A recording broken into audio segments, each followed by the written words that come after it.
Saudara, tema kita adalah janjimu demi kelimpahanmu. Ya, janjimu demi kelimpahanmu. Ini maksudnya janji saya, janji Anda. Demi kelimpahan saya dan kelimpahan Anda. Katakan, saya harus aminkan. Ya.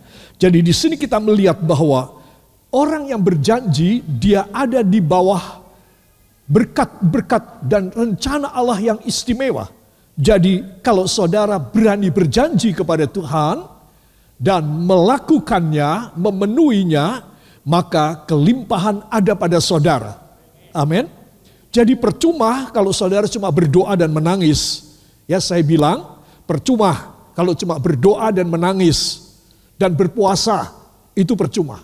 Saudara, itu sebab saudara harus memenuhi janji saudara. Supaya apa? Supaya Tuhan melihat bahwa saudara bukan hanya menggombalin Tuhan saja. Dengan doa-doa saudara yang menghibah dan mengibah, meminta pertolongan.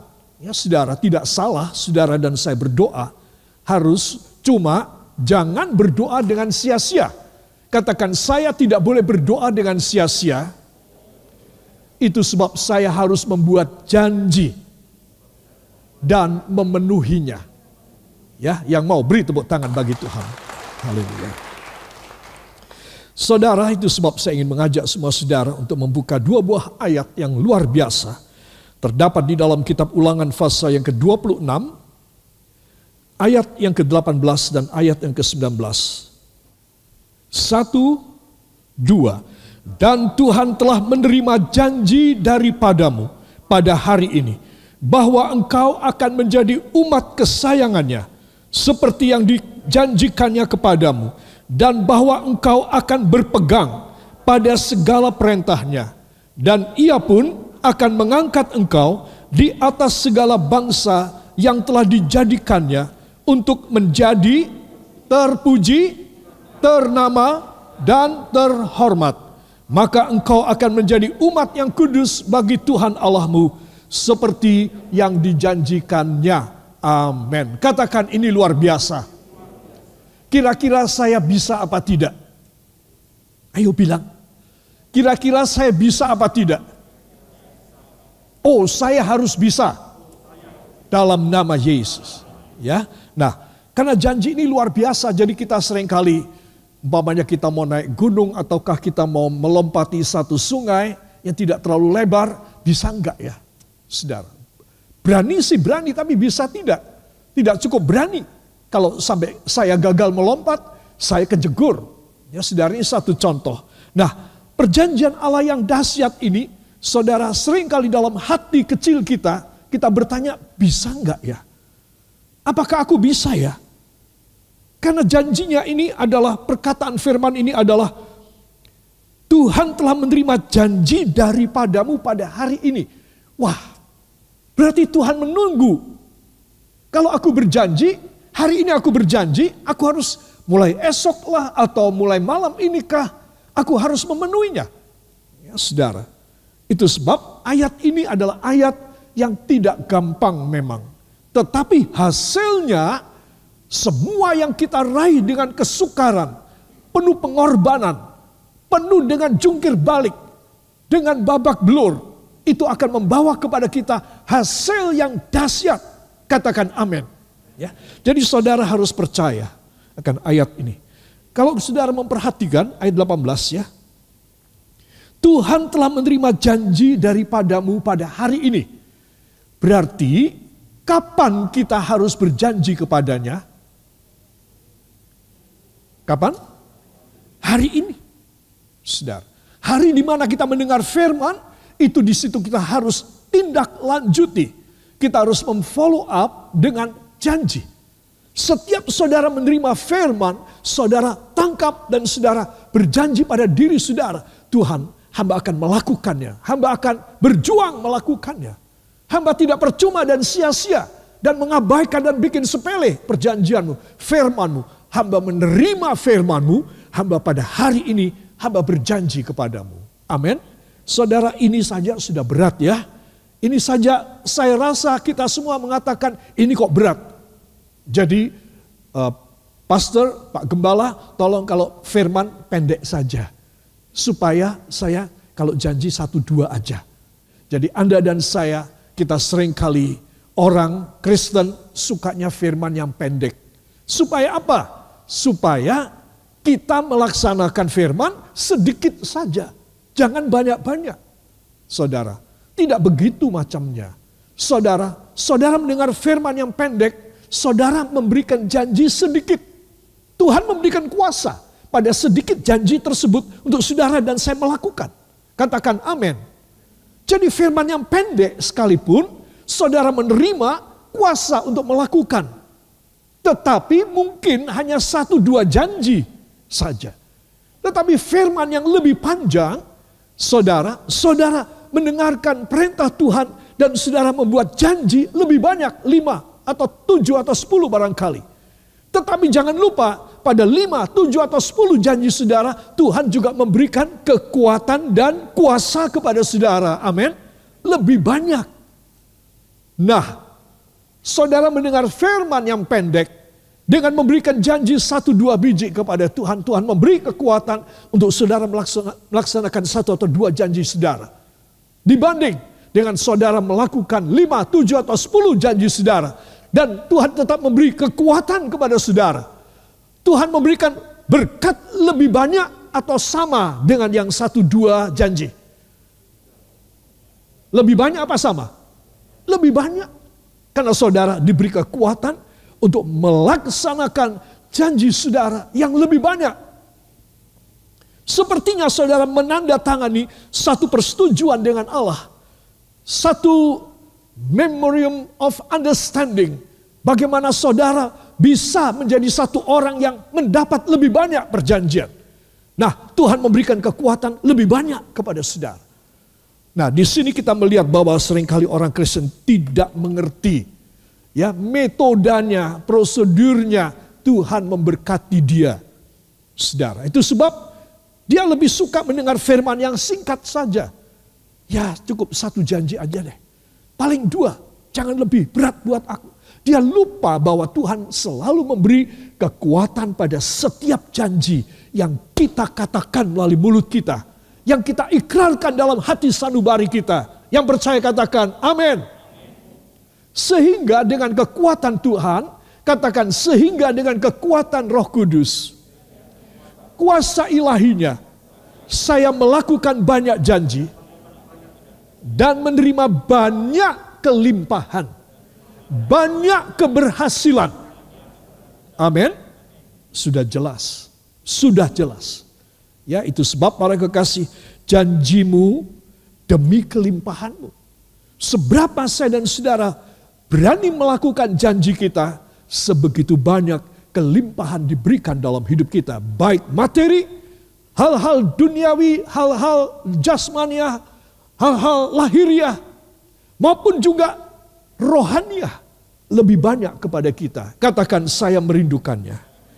Para kekasih, dengan pendahuluan ini saya ingin kita memperhatikan ayat yang ke-19 ya.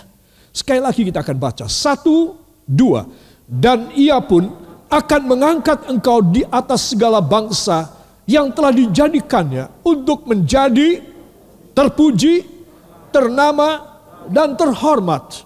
Maka engkau akan menjadi umat yang kudus bagi Tuhan Allahmu, seperti yang dijanjikannya. Amin. Katakan ini luar biasa. Saya lega bahwa saya pasti bisa memenuhi janji saya. Dan itu berarti saya pasti mendapat segala kemuliaan Tuhan ketika saya hidup dan setelah saya meninggal di dalam kerajaan Allah. Amin. Beri tepuk tangan yang baik bagi dia. Dan ia pun akan mengangkat engkau. Ya. Coba kita akan baca yang berwarna biru. 1, 2. Mengangkat engkau, terpuji, ternama, terhormat. Engkau ganti saya. Mengangkat saya, terpuji, ternama, terhormat. Beri tepuk tangan bagi dia. Haleluya. Kalimat yang terakhir dalam warna kuning, seperti yang dijanjikannya. Ayat 18, hari ini aku menerima janjimu. Kalau ayat 18 kita memberikan janji kepada Tuhan, jangan kecil hati bahwa Tuhan lalu menyepelekan saudara. Tidak. Ayat 19, Tuhan membalas. Katakan Tuhan menghargai. Apa yang saya janjikan kepadanya, Dia memenuhi janjinya kepada saya. Saudara, saya mau tanya ya. Kalau demikian, ayat 18 saudara memberi janji, ayat 19 dia memberi janji, kira-kira kita sudah mencapai break even point, impas, ataukah saudara untung? Ya, saya janji, dia janji, impas. Tidak, kita lebih untung. Amin. Jadi kita lebih untung. Karena janji yang kita berikan kepada dia itu tidak sempurna. Dan tidak seberapa. Tetapi Tuhan memberikan janji-janji. Coba lihat. Ya saudara. Perjanjiannya banyak kan di sini. Nah saudara beruntung. Jadi orang yang tidak berani bertindak dengan iman. Untuk supaya dia masuk di dalam perjanjian dengan Allah. Tidak berani. Takut-takut, khawatir tidak bisa. Saudara, maka orang itu tidak akan pernah menerima kelimpahan dari Tuhan. Hanya orang yang berani melangkah. Dia harus ingat janjiku kepada Tuhan itu enggak seberapa. Tapi janjinya Tuhan itu banyak sekali. Banyak apa sedikit? Banyak sekali. Jadi untung mana saudara? Untung kita. Tuhan itu menerima hanya pretelan saja dari saya, dari Anda. Tuhan itu menerima sedikit sekali. Walau engkau menyerahkan semuanya kepada Dia sekalipun. Tidak ada apa-apanya. Dibanding perjanjian-perjanjiannya yang akan digenapkan, dipenuhkan dalam hidup kita. Katakan itu luar biasa. Sebab itu para kekasih, saya ingin mengajak semua saudara memperhatikan ya. Dari dua ayat tadi, Ulangan pasal 26 ayat 18 dan 19, kita ternyata disebut sebagai umat yang kudus. Katakan saya adalah umat yang kudus. Saudara, ada dua ciri khas dari umat yang kudus. Yang pertama, umat yang berjanji untuk melakukan perintah Allah. Ayat 18 ya, tadi sangat eksplisit ya, saudara.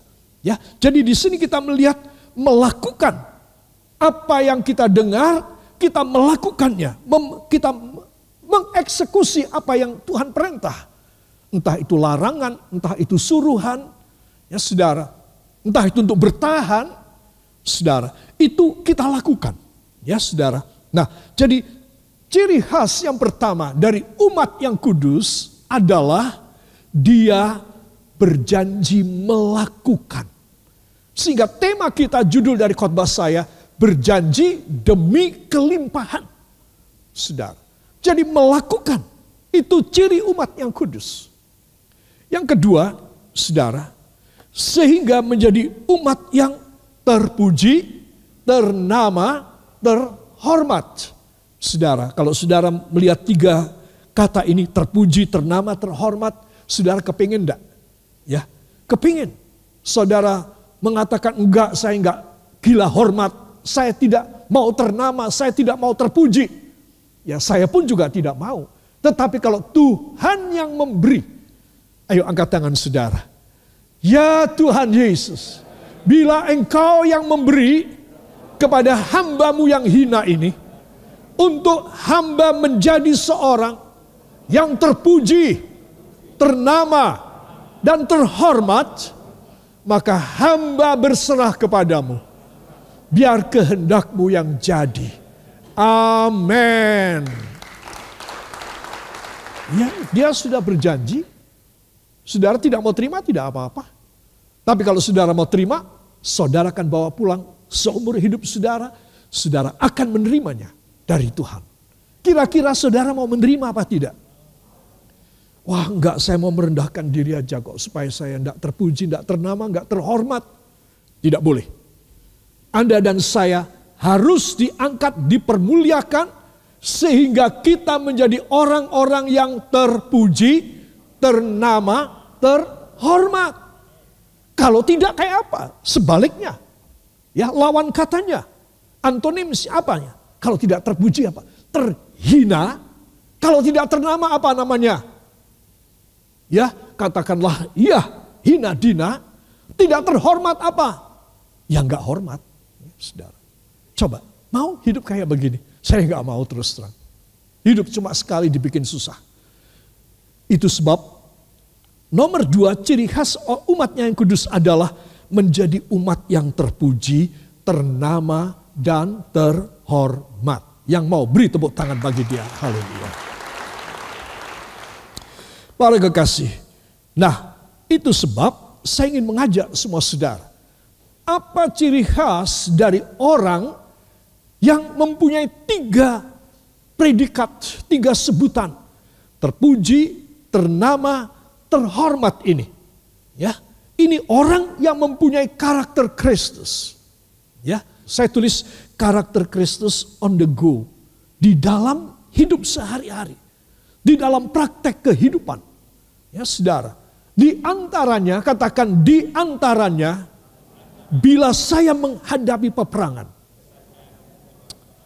Saudara yang kekasih, bila Anda dan saya menghadapi peperangan dalam hidup. Artinya kita harus berjuang, penuh pengorbanan, tidak boleh takut. Kita harus menghadapi iblis barangkali. Kuasa kegelapan pada orang-orang barangkali yang dirasuk setan dan lain sebagainya. Saudara engkau tidak boleh mundur. Saudara, kenapa? Karena engkau sudah dijanji oleh Tuhan. Bahwa engkau akan menjadi umat yang terpuji, ternama, terhormat. Jadi dari 3 atribut tersebut, saudara dan saya pasti menang. Jadi peperangan kita, katakan peperangan saya, apapun itu bentuknya, kapanpun itu terjadi, saya diharuskan menang. Amin. Itu kalau saudara mempunyai karakter Kristus. Saudara betul-betul seperti Ulangan 26 ayat 18 memberikan janji saudara, dan ayat 19 Tuhan memenuhi. Dia berkata, aku memenuhi janjiku kepada kalian. Ya, itu luar biasa. Ada 4 aspek yang saya kemukakan bila kita mengalami peperangan. Ya, bisa juga sesuatu pencobaan atau sesuatu masalah musibah. Ya, saudara, pendek kata di mana kita mengalami keadaan yang berat di dalam hidup. Itu adalah satu peperangan saudara. Saudara harus memenangkannya. Ya, nomor 1. Kita harus bertanya, mengapa aku mengalami pencobaan ini? Kebangkrutan ini, kesakitan ini, ataupun keadaan yang berantakan ini. Kita harus bertanya, mengapa ini datang? Kita tidak boleh hanya semena-mena, sekenanya saja kita menyalahkan Tuhan atau kita protes kepada Tuhan. Kita harus mawas diri untuk setiap kerugian dan setiap peperangan yang kita hadapi. Tuhan, ini datang kenapa ya Tuhan?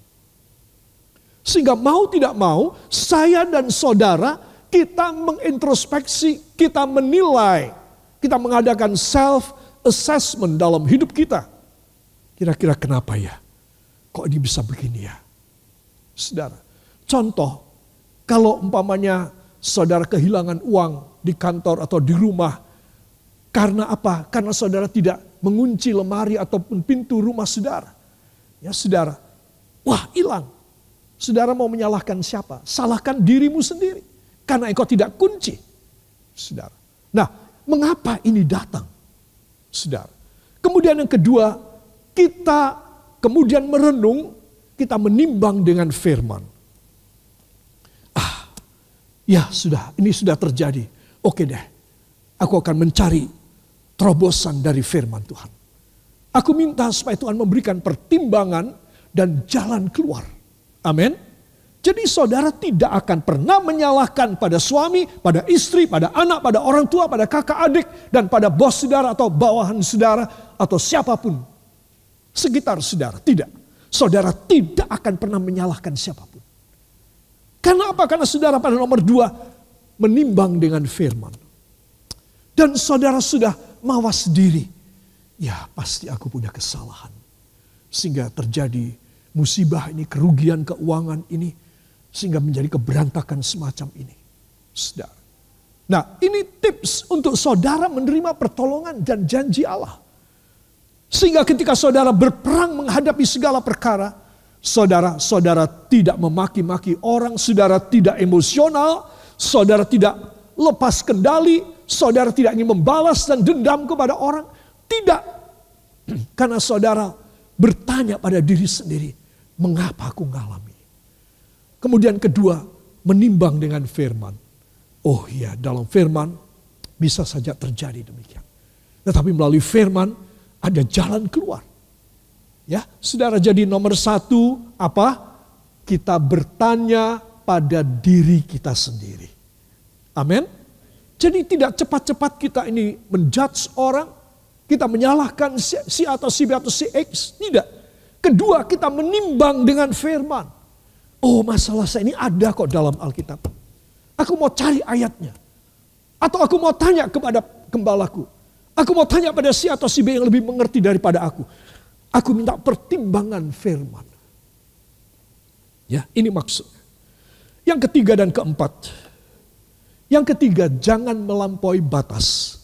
Seringkali orang di dalam peperangan, dalam pencobaan, dalam keadaan dia kepepet, dia melakukan segala perkara yang overacting dan segala hal yang kelewat di luar proporsinya. Ya, saudara, sehingga melampaui batasmu. Ini Tuhan tidak suka. Kalau saya dan saudara sudah menimbang dengan firman, kita tidak akan melampaui batas kita. Ya, saudara, kita tahu mesti Tuhan, Engkau akan bekerja, membantu hamba. Kalaupun hamba salah, Engkau ampuni. Kalau hamba tidak salah, Engkau memberkati hamba. Tapi saudara tidak membuat sesuatu yang overacting. Sesuatu yang luar biasa demonstratif. Sesuatu emosional yang pecah dan meledak. Jangan melampaui batasmu. Saudara, ya. Dan yang keempat, ini penting.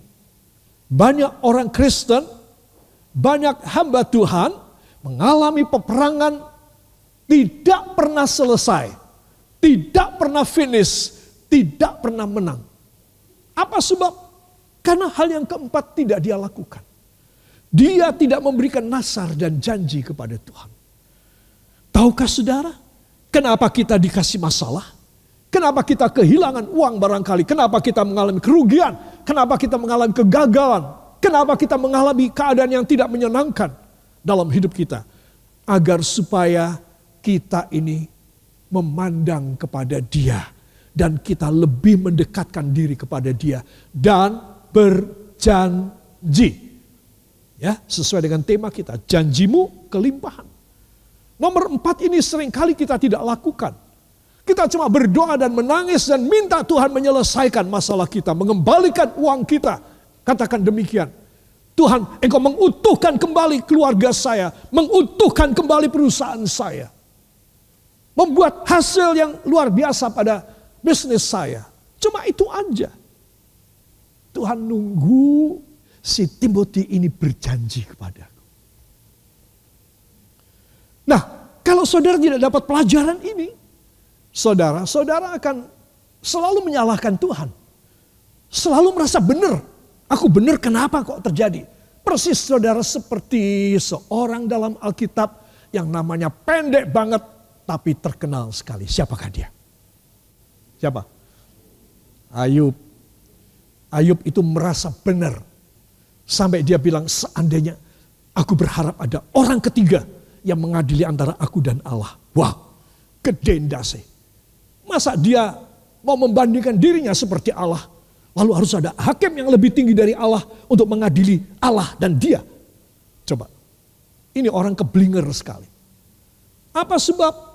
Karena dia tidak pernah bertanya, kenapa ini terjadi sama aku? Oh, Tuhan sedang menguji aku. Oke, kalau Tuhan menguji aku akan pegang perjanjian Tuhan. Aku akan pegang janji-janjinya yang telah dikatakan kepadaku. Sehingga aku diberkati begini luar biasa. Begitu berkelimpahan. Tetapi dia tidak. Dia tidak membuat sesuatu introspeksi dan assessment pada dirinya sendiri. Tidak. Itu sebab dia berakting melampaui batas. Melampaui batas. Saudara. Itu sebab anak-anak Tuhan perhatikan. Kalau seorang tidak mau menyadari siapa dia, maka dia akan selalu menyalahkan Tuhan. Dan itu ada hukumannya. Jangan anggap menyalahkan Tuhan tidak dihukum. Ya, itu sebab pelajaran ini penting sekali supaya Anda dan saya mengerti bila kita mengalami sesuatu porak-poranda, keberantakan, kegagalan, kekecewaan yang dahsyat. Anggap itu saudara mengalami peperangan dalam hidup saudara. Maka terakhirnya saudara harus mempunyai unsur yang keempat. Apakah itu? Janji. Nasar. Saudara. Nah ini penting sekali. Kalau saya tidak bernasar, maka saya tidak bisa mempercepat jawaban dari doa saya. Itu sebab anak-anak Tuhan penting sekali memberikan nasar dan janji saudara. Tidak perlu orang lain tahu. Tapi antara saya dengan Tuhan, antara saudara dengan Tuhan. Saudara. Kalau suami istri ya berdua dengan Tuhan. Saudara. Supaya apa? Supaya Tuhan mempercepat jawaban dan kemenangan datang dalam hidup saudara. Jadi saudara dan saya harus ya bernasar. Bila nanti Tuhan hamba menerima penyelesaian, engkau memberikan kemuliaan dan penyelesaian dalam semuanya. Hamba bernasar ini kepadamu. Wah ini sangat mujarab. Karena ini pengalaman pribadi saya. Saudara, kalau sesuatu persoalan kita beri nasar kepada Tuhan. Tuhan berkata kepada malaikat, malaikat berkat. Nah ini baru benar ini. Setelah bernasar. Amin. Itu sebab marilah saya dan Anda kita harus memperhatikan 4 unsur ini. Ya dicatat ya saudara ya. Supaya kita selalu bertanya mengapa ini datang. Menimbang dengan firman. Ya dan ketiga jangan melampaui batas. Saya memberi contoh tadi Ayub. Ya, sangat overacting dia.